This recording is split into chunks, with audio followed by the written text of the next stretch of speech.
People often get really stuck with leverage because they believe that if they're not going to borrow loads of money against the business, then there's no way they can give the business owner what they need in order to purchase the company.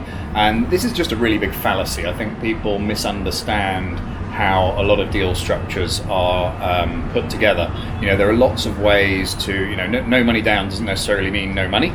It's just how the deal is structured and how the deal is put together. If you do a merger, for example, a merger is an acquisition using your shares instead of cash. So it's a no money down transaction. Effectively, you give the other side equity. You can use vendor finance, which is effectively deferred payment, so paying people over time.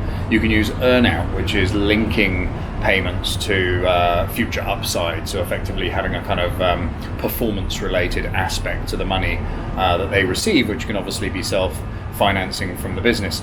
You can sell supplier contracts to be able to bring cash in. So this is quite common in the telecoms industry, also in the food and beverage space. So people buying bars and restaurants and things like that, you can sign up to long-term contracts with certain suppliers who will give you cash that can be used as part of the transaction proceeds. So there are many, many different ways of using suppliers, creditors, other mechanisms of paying for a business. In fact, I'm really just skimming the surface on the types of things that you can have in a deal structure that doesn't involve you using your own cash or borrowing loads of money from the bank and betting your house on the outcome of your business decision. No money down doesn't necessarily mean no money, and you don't have to borrow money to buy businesses. It doesn't have to be a leverage buyout. You can still buy great quality, profitable, well-run, debt-free businesses without ladening them up with bank debt.